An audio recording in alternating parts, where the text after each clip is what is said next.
Assalamualaikum warahmatullahi wabarakatuh. Bismillahirrahmanirrahim. Alhamdulillahirabbil alamin. Allahumma shalli ala sayyidina Muhammadin. Qala subhanaka la ilma lana illa ma 'allamtana innaka antal alimul hakim. Qala rabbi shrah li sadri wa yassir li amri wahlul 'uqdatam min lisani yafqahu qawli. Alhamdulillah, bersyukur kita kepada Allah Subhanahu wa taala. Malam ini bisa kita lanjutkan membaca kitab Bulughul Maram. Mudah-mudahan kita bisa istiqamah dan sampai tamat kitab ini. Insyaallah kita lanjutkan setiap pekan membaca 1, 2, 3 atau berapa hadis yang sempat dalam majelis antara maghrib sampai isya. Kalau dalam hitungan saya malam ini sudah masuk pada pembahasan tentang orang yang membawa mayit dianjurkan mandi. Hadis 78 di saya. An Abi Hurairah qala qala Rasulullah man ghassala mayyitan falyaghtasil. Betul beda. Terakhir pembahasan tentang orang yang kalau makan daging yang dibakar setelah wudhu, apakah berwudhu kembali atau boleh langsung sholat? Habis wudhu lalu makan daging dibakar, apakah wudhu lagi atau boleh langsung sholat? Itu pembahasan terakhir. Ya saya malam ini tentang orang yang membawa mayit ketika keranda diangkat ke kuburan, keranda diangkat ke masjid. Tukang bawa keranda itu apakah mandi lagi atau berwudu? Kemudian orang memandikan mayit, apakah mandi setelah memandikan mayit atau tidak? Itu pembahasan kita malam hari ini. Wa bihi ilaiqah An Abi Hurairah radhiyallahu anhu, dari jalur sahabat Abu Hurairah, semoga Allah ridha beliau. Di antara ciri ahli sunnah, ketika disebutkan nama sahabat didoakan dengan radhiyallahu anhu. Qala Rasulullah sallallahu alaihi wasallam, kata beliau, Rasul bersabda, man ghassala mayitan falyaghtasil. Siapa saja yang memandikan mayit, orang memandikan mayit, falyaghtasil, hendaklah dia mandi. Artinya kalau ada kita ikut memandikan jenazah, setelah itu orang yang memandikan jenazah ini disuruh mandi. Wa man hamalahu falyatawaddah, dan siapa saja orang yang ikut memikul keranda jenazah, hendaklah dia berwudu. Jadi orang memandikan disuruh mandi, orang membawa keranda jenazah disuruh untuk wudu. Jelas ya? Akhrajahu Ahmad wa Nasai wa Tirmidzi wa hassanahu wa qala Ahmad la yasihu fi hadzal bab syai'. Hadis ini diriwayatkan oleh Imam Ahmad, Imam Nasai wa Tirmidzi, dan dianggap hasan oleh Imam At-Tirmidzi. Kata Imam Ahmad, hadis ini tidak sah, tidak sahih. Tak satu pun dalam masalah ini ada hadis yang sahih, termasuk hadis ini. Maknanya hadis yang kita baca barusan atau semakna dengannya tak ada yang sahih, sehingga anjuran untuk mandi bagi orang memandikan jenazah dan berwudu bagi orang membawa jenazah itu tak ada dari Rasul. Kalaupun ada, tak bisa menjadi hujjah menurut Imam Ahmad. Bapak Ibu yang dirahmati Allah Subhanahu wa taala, kata para ulama, meskipun hadis ini dikritik oleh para ulama, Imam Ibnu Hajar Al-Asqalani mengatakan dalam kitab Al-Talkhis Al-Habir, wa fil jumlah huwa bi kathrati turuqihi aswa'a ahwalihi ay yakuna hasanan. Berdasarkan banyak jalur riwayat tentang hadis ini, derajat paling buruknya, paling bawahnya hadisnya hasan, tidak dhaif. Kalau tak disebut sahih, dia hasan. Kalau hasan bisa jadi hujjah dalam beramal. Termasuk dalam kitab Bulughul Maram ini juga Imam Ibnu Hajar menyebut berdoa ngangkat tangan lalu usapkan wajah ke muka, derajat hadisnya hasan juga, bukan dhaif, apalagi maudhu', hasan. bisa jadi hujah atau argumentasi beramal. Juga masalah ini sama. Jadi menurut ulama hadis, paling rendah hadis ini dinilai dengan hasan. Jadi hadis itu tingkat sahih dan tidaknya Bapak Ibu, sahih, hasan, dhaif, baru di bawah maudhu. Kalau dari segi jalur banyak menurut itu tidak, ada nanti ahad, ada nanti masyhur, ada mutawatir. Jadi hadis itu ada sisi-sisi penilaiannya. Maka Bapak Ibu dirahmati Allah Subhanahu wa taala mesti tahu ilmu mustalah hadis untuk menghukumi atau memahami istilah-istilah itu. Lalu hadis ini paling rendah hasan, berarti bisa untuk beramal, pijakan beramal. Maka kata para ulama, bagaimana memahami hadis ini? Hadis ini kan perintah. Kalau perintah berarti wajib untuk dikerjakan. Selama tak ada yang mengalihkan makna perintah wajib kepada makna sunnah, mubah atau makna yang lain, berarti wajib itu dibuat. Maka kata para ulama bahwa seperti Imam Muhammad bin Sulaiman Al-Khattabi, la a'lamu ahadan minal fuqaha yujibul ghusla min ghuslil mayyit walal wudu min hamlihi. Tak seorang pun ulama yang mewajibkan mandi karena memandikan jenazah dan karena kita memikul keranda mesti berwudu. Ada yang mewajibkan kita beliau? Berarti hadis ini adalah termasuk anjurannya lin nadab, sunnah. Maka Bapak Ibu yang dirahmati Allah Subhanahu wa taala, kata para ulama, kalaupun ini perintah, perintahnya hanya sunnah. Sebab tak ada ahli hukum yang mengatakan hukumnya wajib. Maka oleh karena itu, ketika dikatakan dia sunnah atau dikatakan dia wajib, ada ulama memberikan alasan kenapa kita disuruh Nabi untuk mandi karena mandikan jenazah. Satu, orang yang memandikan jenazah itu tidak aman, tidak terjamin bersih dari najis. Sebab karena memandikan jenazah, otomatis di badan jenazahnya mungkin ada najis, yang kemungkinannya ketika memandikan jenazah bernajis, najis pindah ke badan atau ke pakaian orang yang memandikan jenazah. Sehingga lebih aman, lebih selamat orang yang memandikan jenazah mandikan badan keseluruhan, agar kalau ada percikan najis bersih badan. Yang kedua, al-halun nafsi, psikologis. Apa psikologisnya? Orang yang mandi dengan tak mandi itu beda psikologisnya. Orang yang mandi biasanya lebih segar. Orang yang mandi biasanya ketika kondisi badannya tidak fresh, jadi fresh. Karena boleh jadi orang ketika memandikan jenazah dia terbawa perasaan sedih, boleh jadi menangis, boleh jadi sedih yang berlarutan. Dengan mandi dia lebih stabil, lebih normal. Maka dianjurkan syariat dia mandi dua sebab. Satu, supaya bersih dari najis yang mungkin kena ke badan. Yang kedua, agar kondisi dirinya lebih fresh, lebih stabil.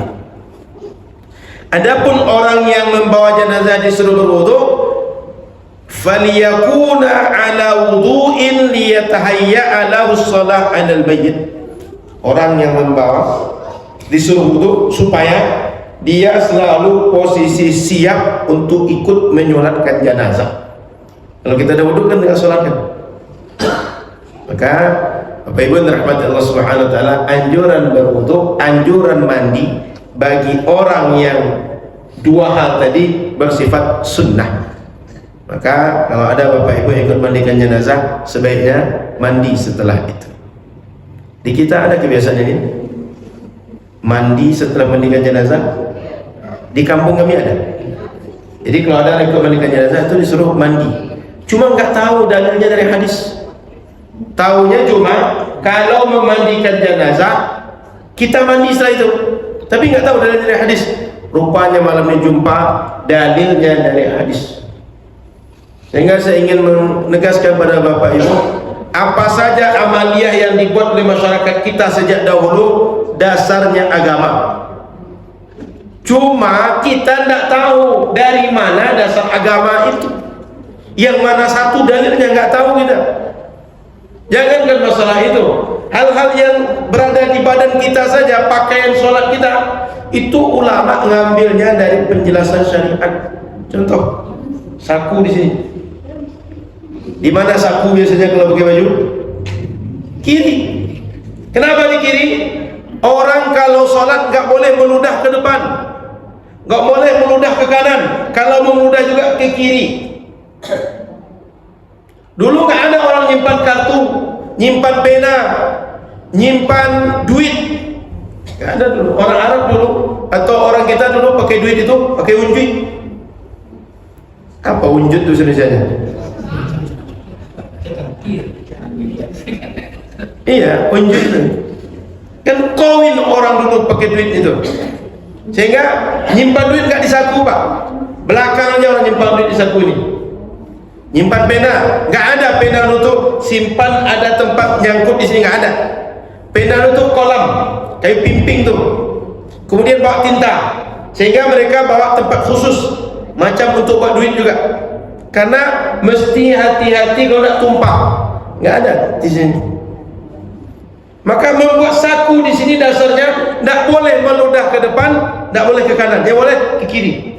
Ini dia. Sederhana, Pak. Tapi dasarnya adalah syariat. Perbuatan kita ini diarahkan oleh syariat. Cuma kita tidak tahu dasarnya. Termasuk dulu ibu-ibu, di zaman ibu-ibu dulu lah, ada nak mau kenali warna selain putih, Bu? Nggak ada, dulu putih. Tengok laki-laki dulu di Melayu, bajunya teluk belanga, nggak ada warna-warni. Kenapa? Kalau sholat pakaian mereka tak bertulisan, tak bergambar, tak bermotif, sehingga kalau orang melihat tak terganggu pikiran orang belakang, tak khusyuk orang. Betul. Sekarang aja yang macam-macam tulisan, kadang curhat di belakang juga. Demo politik belakang juga. Curhat berbagai hal sosial, ekonomi di belakang. Sehingga orang ketika sholat panjang perenungan dia. Patah hati curhatnya belakang juga. Dulu nggak ada orang gitu. Bahkan pakaian sholat yang kita pakai waktu sholat itu tak dipakai kecuali waktu sholat saja. Selain waktu sholat dibuka. Supaya apa? Terjamin bahwa pakaian yang kita bawa sholat bersih dari najis, bersih dari hadas. Betul. Mana ada ibu-ibu ini pakai mukena kalau tidak pergi sholat, tidak pergi pengajian. Di rumah lipat, simpan. Kalau sekarang asal datang COD, datang orang-orang paket ngantar kurir ngantar paket, pakai mukena bentar keluar. Nggak ada lauk di rumah, pergi ke sebelah beli lauk, pakai mukena, pergi keluar. Ibu. Makanya dulu perempuan pakai mukena itu kalau tidak jam sholat itu aneh. Betul, Bu? Tapi kalau sekarang sedikit mukena, sedikit mukena. Kenapa? Paling simple. Maka kebiasaan masyarakat kita sejak dahulu terbangun dari ajaran agama.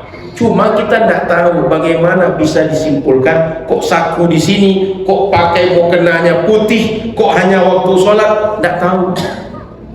Yang tahunya sudah begini disuruh orang tua kita. Padahal orang tua tadi dapat dari gurunya agar sholatmu sah, agar sholatmu khusyuk, agar sholatmu tak melakukan yang dilarang oleh agama. Gitu, Pak. Cuma kita ini kan tak tahu dari mana dulu dijelaskan ini dalilnya ini segala macam. Itu masuk barusan. Kok ada orang habis memandikan jenazah mandi lagi? Apa dosa dia? Apa salah dia? Ternyata ada suruhan dari Nabi Sallallahu Alaihi Wasallam. Ketika dikaji ulama ada dua hikmah. Satu, bersih dari najis. Yang kedua, supaya kondisi psikologis dia kembali normal.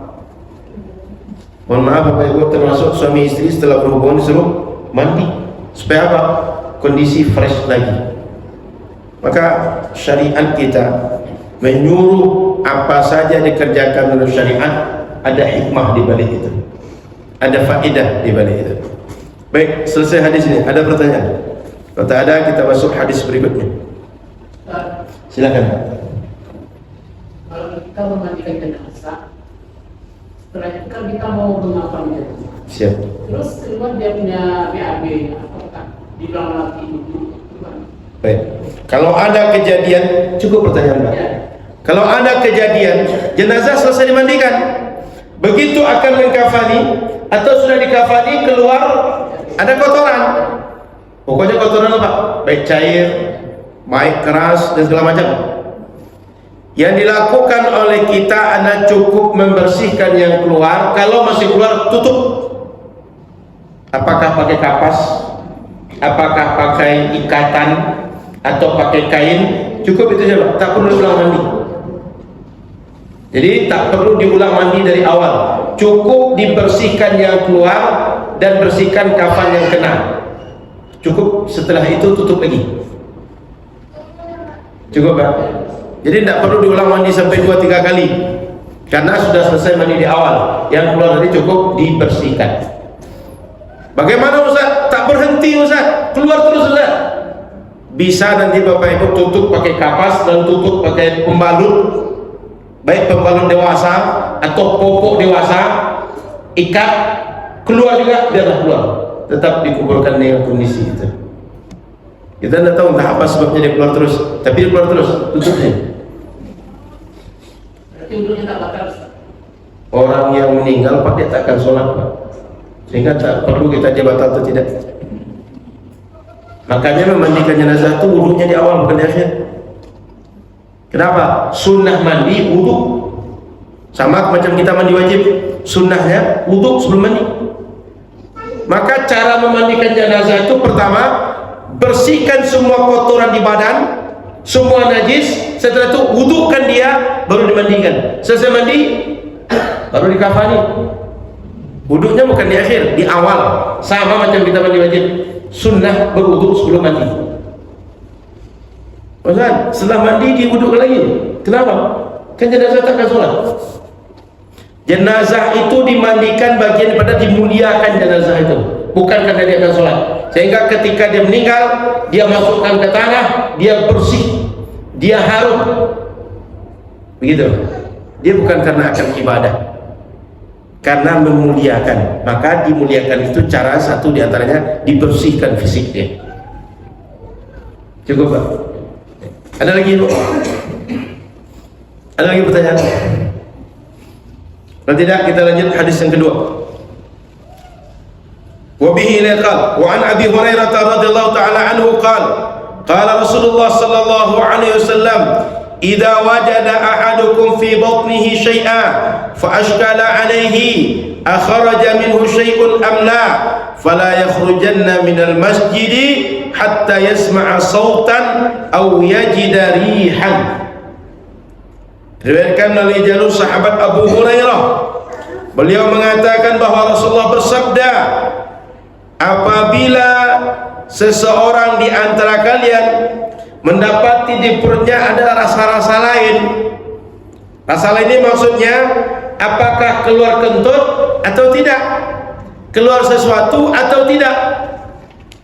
Kembung perut kita, ini kayaknya keluar angin Pak Ustaz, atau tidak, ragu kita. Ada yang ngalami itu? Tinggal ketika sholat ini batal atau tidak nih? Ini mesti saya batalkan sholat atau lanjutkan sholat nih? Apa kata Nabi? Fala yakhrujanna minal masjid, jangan dia sampai keluar dari masjid hatta yasma'a sautan, sampai dia dengar suara kentut, au yajida rihan, atau tercium aroma kentut keluar. Jadi kalau kita ragu batal atau tidak, batal wudhu atau tidak, terjadi hadas atau tidak, itu tak usah diikuti ragu kita, lanjut saja. Kenapa? Yakin kuat, ragu lemah. Yang lemah tak pernah mengalahkan yang kuat. Saya ulang, yakin kuat, ragu lemah. Yang lemah tak mengalahkan yang kuat. Yakinnya dari awal kita ini suci, buktinya kita sholat, karena kita sholat dalam keadaan suci. Ragunya belakangan muncul pikiran, ini batal atau tidak nih? Maka yang lemah tak mengalahkan yang kuat. Sehingga kata Nabi, bila terjadi keraguan macam itu, lanjut sholat saja, jangan keluar, jangan dibatalkan. Kenapa Nabi sebut fala yakhrujanna minal masjid, jangan keluar dari masjid? Karena biasanya sholat itu dibuat di masjid. Jangan berpikir pula kalau di rumah gimana Ustaz? Kan dari si hadis fala yakhrujanna minal masjid, jangan sampai keluar dari masjid. Nabi tidak sedang menyebut orang yang sholat di masjid saja, tapi Nabi sedang menyebut semua orang yang sholat. Jangan batalkan sholat kalau terjadi ragu. Adapun disebutkan di masjid karena biasanya sholat dikerjakan berjamaah di masjid. Jadi jangan pula dikira nanti kalau sholat di masjidnya macam itu, tak masjid macam itu hukumnya. Bukan, sama hukumnya. Hadis yang kedua masih sama, hadis masih ada hadis kedua.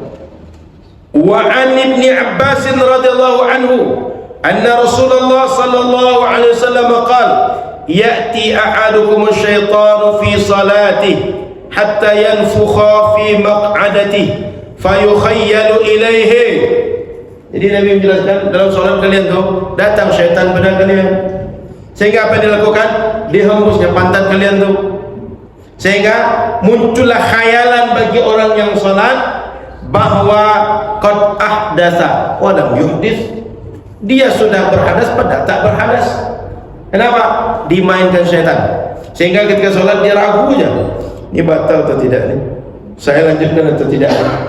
Pikiran habis itu, sehingga tak khusyuk dalam sholat, makna sholat tak dapat lagi, ruh sholat sudah hilang. Kenapa? Disibukkan oleh syaitan. Ini batal atau tidak, ini sudah berhadas atau belum, padahal belum, tapi sengaja dimainkan syaitan. Fa idza wajada dzalika ahadukum, kalau kalian mendapati kondisi itu, kalian ragu ini batal atau tidak, kentut atau tidak, fala yansarifanna hatta yasma'a sautan bi udhuni, jangan dia keluar meninggalkan salat sampai dia dengar ada suara dengan telinganya. Alat mendengar telinga, sehingga kalau terdengar suara baru yakin ini batal. Au yajid rihan bi anfi, atau dia mendapati aroma dengan hidungnya. Jadi Nabi mengajarkan untuk mendengar itu dengan telinga, untuk mencium hidung, mencium aroma, untuk bicara mulut. Wa asluhu fi sahihaini min hadits Abdullah bin Zaid. Hadis tadi asalnya dari hadis Sahih Bukhari dan Muslim, hadis Abdullah bin Zaid. Wa li Muslimin an Abi Hurairah nahwah, dalam Sahih Muslim mirip dengan redaksi tadi, jalur sahabat Abu Hurairah. Jadi artinya banyak sahabat meriwayatkan. Ada sahabat Ibnu Abbas yang kita baca pertama, ada sahabat Abdullah bin Zaid, ada sahabat Abu Hurairah. Artinya banyak dengan hadis masalah ini. Walil Hakimi an Abi Sa'id marfu'an, riwayat daripada Imam Hakim, jalurnya sahabat Abu Sa'id Al-Khudri. Berarti 4 setidaknya riwayatnya. Idza jaa'a 'alaikum asy-syaitan faqala innaka ahdatsa falyaqul kadzabt. Kalau kalian salat, datang syaitan membisikkan, kamu sudah batal. Jawablah kepada syaitan itu, kamu dusta. Artinya yakinkan dalam diri kita, saya belum batal. Syaitan, kamu dusta, saya tak ikut kamu.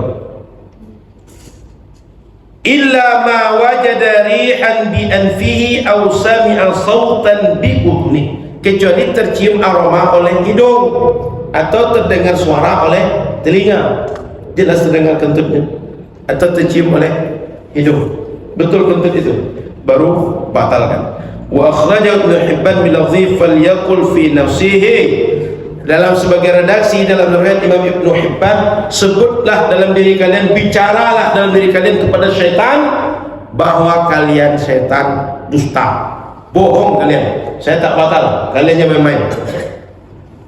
Jadi Bapak Ibu rahmat Allah Subhanahu wa taala, syaitan itu membuat kita tak sholat banyak cara. Ada yang orang berhasil dirayunya sampai tak sholat sama sekali. Ada orang yang tetap dibiarkan sholat, tapi ketika sholat dikerjainya macam-macam. Ada yang dikerjainya dengan ragu, ragu terjadi kentut, ragu terjadi wuduknya sah atau tidak, sehingga ada penyakit namanya was-was. Asal wuduk seharusnya 1 gelas ini cukup wuduk, dia sudah habis 3 bak, 3 apa istilahnya, 3 baskom dah habis dia, belum juga selesai wuduk, dah basah semua pakai di badan, merasa tangan belum sempurna juga, merasa satu tangan kiri belum sempurna juga, merasa cuci basuh kepala belum sempurna juga. Kalau sholat, dia mulai dari takbiratul ihram tadi sama awalnya dengan imam, Allahu Akbar, ulang takbirnya lama, sehingga imam dah selesai sholat, dia masih takbir juga dulu. 4 rakaat imam sholat, selesai sholat dia masih ngurus takbir juga dulu. Itu penyakit was-was, dimainkan syaitan. Inilah yang disuruh oleh Nabi, tolak oleh kalian, jangan ikuti syaitan, diperbudak syaitan kalian. Itu terjadi Pak. Saya ada kawan waktu SMP dulu, sama SMP di Perang Panjang di Sami Mekah. Dulu juga sudah saya dapati, tapi tak separah waktu kami di Mesir. Kebetulan 2005 saya 2003 ke Mesir, 2005 dia ke Mesir juga. Ketika berwuduk dan ke kamar mandi, asal kamar mandi itu pasti minimal 1 jam ke kamar mandi. Asal dia kamar mandi pasti 1 jam minimal, paling cepat 1 jam. Maka kalau kita serumah itu kalau kamar mandi pastikan duluan daripada dia. Asal dia duluan, tunggulah 1 jam. Mau musim dingin musim panas sama aja, 1 jam paling cepat. Kenapa? Dia was-was. Kalau sholat lama dia sholat, kenapa? Macam tadi, Allah macam-macam cara dia, macam orang sudah kewalahan, sudah belum juga selesai lagi takbiratul ihram dia. Kasihan kita tengok orang itu, dia sedang dimainkan syaitan.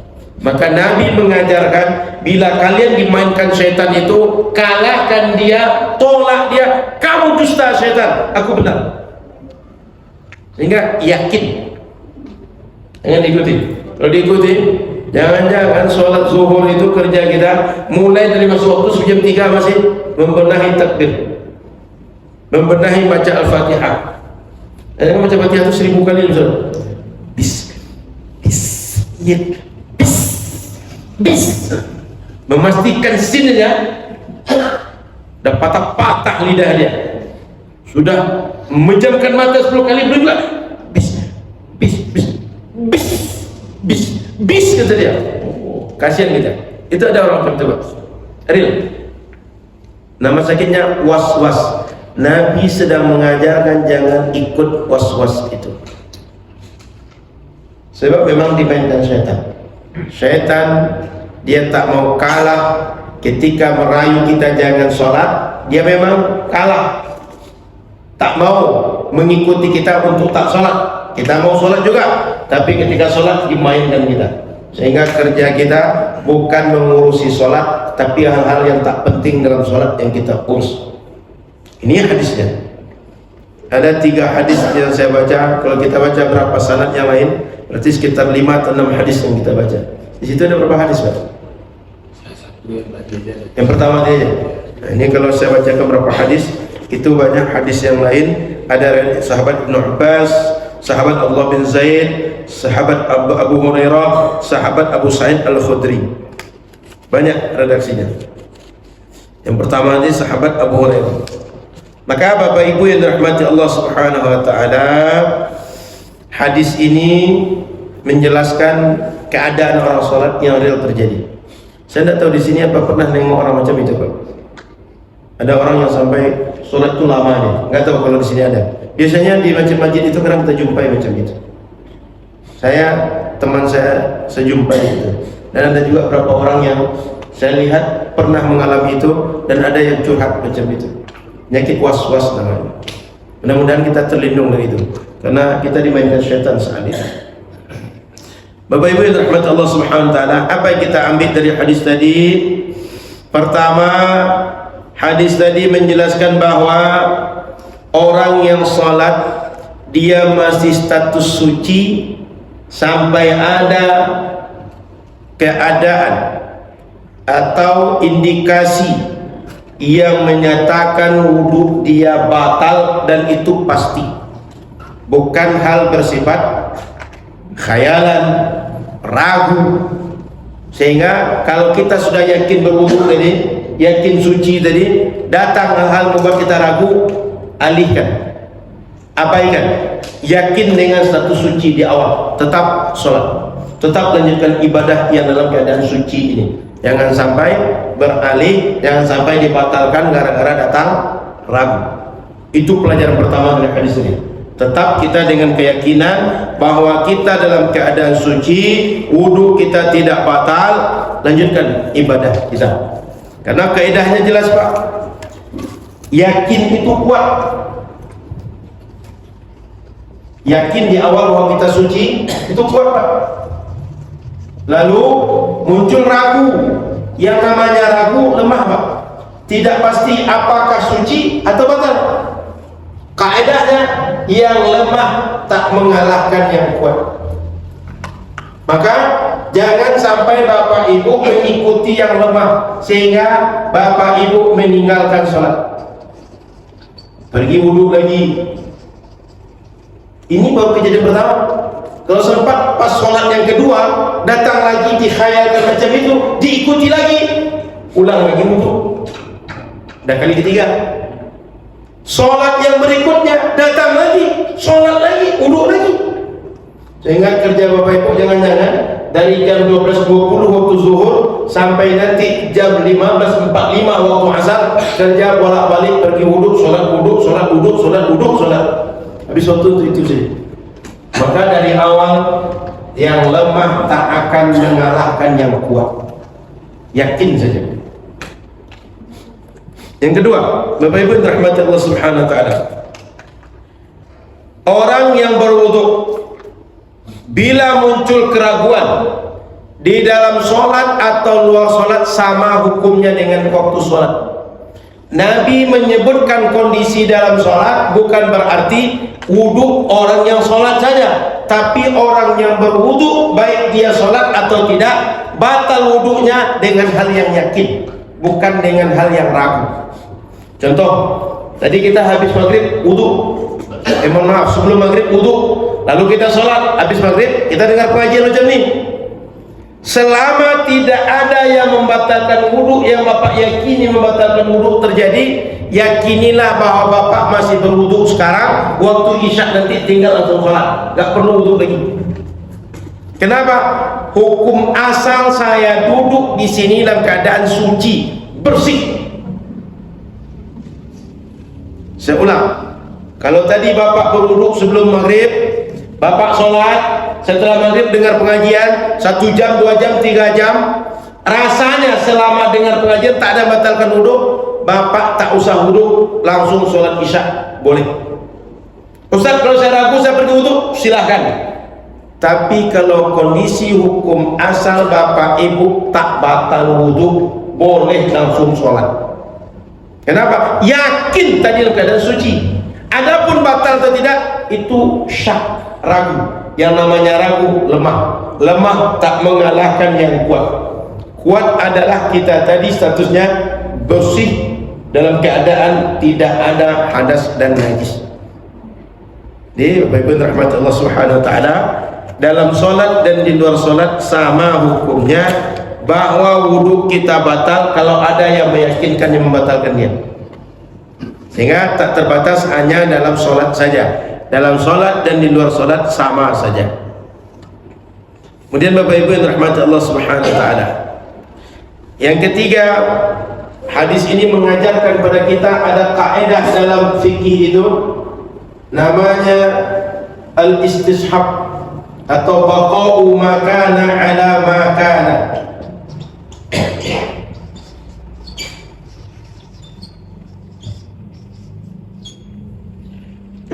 Hukum sesuatu itu akan tetap hukum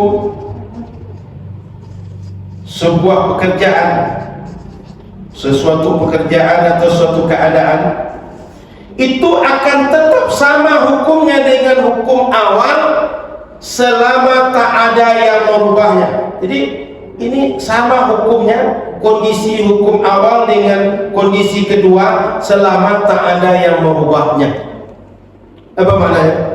Kalau tadi Bapak Ibu yakin maghrib tadi dalam keadaan suci, lalu duduk di sini dengar pengajian sehingga tak ada yang membatalkan wudu, cuma munculnya keraguan, saya selama dengar pengajian kentut atau tidak ya? Saya ketika dengar pengajian mohon maaf menyentuh kemaluan atau tidak ya? Selama tidak ada hal yang yakin menunjukkan bahwa yang membatalkan wudu terjadi, hukumilah sesuai dengan hukum pertama, tidak beralih kepada hukum yang lain selama indikasinya lemak terjadi perubahan. Ini dalam kaidah usul fikih namanya baqa'u ma kana ala ma kana, atau istilah lain al-istishab. Itu tak ada penjelasan Quran dan hadis bahwa kamu tadi berwudu lalu kamu dengar pengajian, kamu masih wudu atau tidak. Itu tak ada penjelasan hadis bahwa kamu masih dalam keadaan wudu, tidak ada. Tapi secara nalar kita tak bakal wudu kecuali betul-betul terjadi hadas. Tak terjadi perubahan hukum kecuali terjadi hadas, dan terjadi hadas ini mesti dengan yakin. Kalau ragu tak mengalahkan yang yakin. Makanya ada kaidah usul fikih, al-yaqin la yazul. Yang yakin itu tak akan pernah hilang, tak akan pernah dia kalah. Yang kalah itu syak, ragu. Maka saya ulang sedikit, dalam ilmu mantiq dipelajari di pendidikan-pendidikan dasar, tingkat pengetahuan manusia atau ilmu manusia itu ada namanya ilmu, lalu ada zon, lalu ada syak, lalu ada waham. Ilmu ini informasi terhadap sesuatu 100%. Saya nengok karpet ini hijau, memang hijau betulan. Ilmu namanya. Informasi saya valid 100%. Zon ini ghalabatul zon, kuat dugaan kita dan sesuai dengan fakta, sehingga katakan 75%. Syak 50-50, tingkat keyakinan dan ragu kita sama. Waham kurang dia daripada 50%. Ini katakan lebih daripada 50%. 50% sampai pokoknya lebih dari 50% lah. Zon ini lebih daripada 50%. Betul beda. Tanda lebih itu begini. Ini kurang dari. Betul ya? Dan lama tak belajar matematik di mana. Dulu terakhir di SMA belajar matematik di mana. Waktu kuliah karena jurusan syariah tak lagi belajar matematik.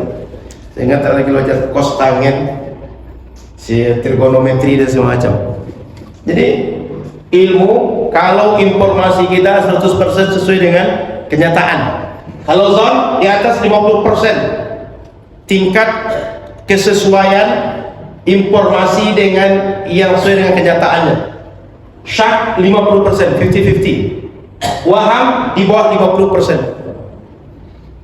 Maka ilmu 100%, syak 50%. Yang lemah tak mengalahkan yang kuat. Itu kaedahnya. Kalau kata Bapak Ibu rahmati Allah, kalau ada hal-hal yang Mbak ragu, kalau ada di antara Bapak Ibu ini enggak tenang nih, enggak usah ikuti yang meragukan, khayalan yang membuat tak tenang, ikuti yang yakin saja. Jangan sampai ketika sholat itu tersiksa Bapak Ibu. Kenapa? Yang itu adalah datang daripada syaitan. Karena memang syaitan itu kerjanya mengganggu kita. Maka informasi keempat dari hadis yang kita baca, berapa hadis tadi, anak cucu Adam akan terus diganggu oleh syaitan. Sudah ibadah kepada Allah, tak ibadah kepada Allah, diganggu syaitan. Tak ada yang selamat. Itu sebabnya kita dianjurkan setiap saat berdoa. Masuk keluar kamar mandi, doa. Mau makan, berdoa. Apa saja perbuatan kita buat, doa. Supaya apa? Terlindung daripada syaitan. Maka termasuk doa pagi dan sore, a'udzu bikalimatillahi tammati min syarri ma khalaq. Termasuk setelah salat dianjurkan membaca ayat kursi dan ayat berlindung dari syaitan, surat Al-Falaq, surat An-Nas. Maka Bapak Ibu rahmat Allah SWT, tak ada orang selamat dari gangguan syaitannya. Akan terus diganggu dia, akan terus digoda dia. Kita berusaha untuk bisa selamat dari gangguan syaitan. Caranya adalah belajar. Karena kalau tak belajar, tak tahu kita ini gangguan syaitan atau tidak. Yang mana mau kita ambil, mana yang tidak kita ambil. Wallahu a'lam. Silakan, ada pertanyaan Bapak Ibu. Masih ada waktu sedikit sebelum adzan Isya. Ada pertanyaan dari hadis yang kita bacakan tadi?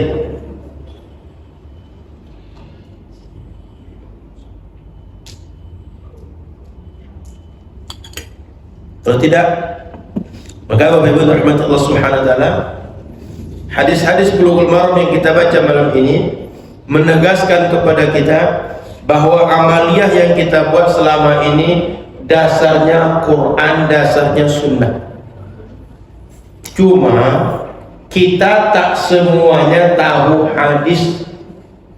Yang kedua, tak semua yang tahu hadis bisa menjabarkan hadis detail dengan hukum yang dimaksudkan syariat sehingga kita tinggal amalkan. Maka yang bermasalah bukan hadisnya, kemampuan kita dalam menyerap, dalam mencerna, dalam memahami dan menyimpulkan hadis.